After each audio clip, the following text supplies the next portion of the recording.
Saudaraku yang terkasih, saya mengajak kita untuk merenungkan sabda Allah dari kitab Raja-Raja yang dibacakan untuk kita pada hari ini.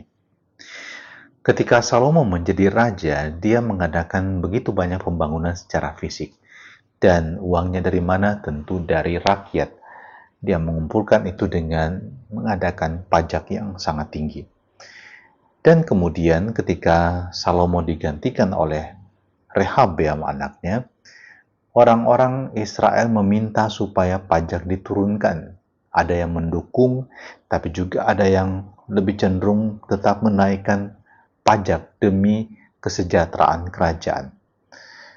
Nah, Rehabeam, sang pengganti Raja Salomo, tidak mau mendengarkan aspirasi dari sebagian besar rakyatnya yang merasa terbebani dengan pajak yang begitu tinggi.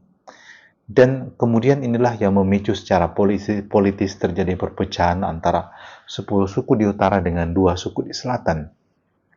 10 suku di utara ini akan menjadi kerajaan Israel, dan di bawah ini kerajaan selatan terdiri dari 2 suku, suku Yehuda dan suku Benyamin.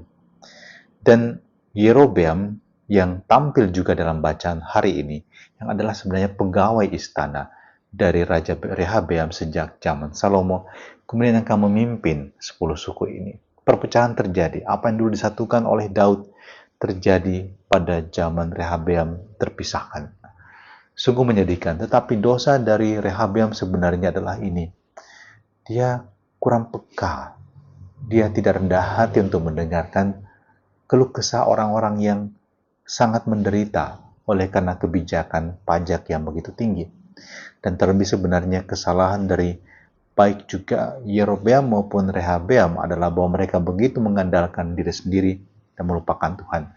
Yerobeam juga dalam perkembangannya selanjutnya adalah menjadikan kerajaannya sebagai tempat di mana dia menunjukkan segala kemampuannya. Dia mencoba untuk mengubah banyak tradisi yang sudah ada. Dia kemudian membangun sendiri pusat keagamaan, bukan lagi di Yerusalem, tapi dia membangun kemudian di Samaria. Di sana mereka kemudian mengembangkan pemujaan terhadap dewa-dewi, menggantikan apa yang selama ini mereka kenal di Yehuda, di Yerusalem.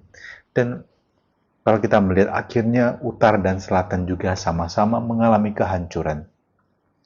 Saat orang menjadi sombong, tinggi hati, dan kemudian melupakan Tuhan, di sana kehancuran pun mendatangi. Saya mengajak kita untuk selalu belajar mengarahkan diri kepada Tuhan, mendengarkan suaranya, dan membiarkan Dia menuntun hidup kita. Jangan kita lupa sama Tuhan, jangan kita menyombongkan diri. Mari kita menjadi orang-orang yang tidak buta dan tidak tuli. Semoga kita semua adalah orang-orang yang rendah hati, dan dalam kerendahan hati kita membiarkan Roh Allah menuntun hidup kita agar kita tidak salah mengambil jalan dan keputusan dalam hidup ini yang kemudian justru menghancurkan hidup kita. Dan terimalah berkat Allah yang Maha Kuasa atas diri kita dan perjuangan kita sepanjang hari ini, dalam nama Bapa dan Putra dan Roh Kudus. Amin.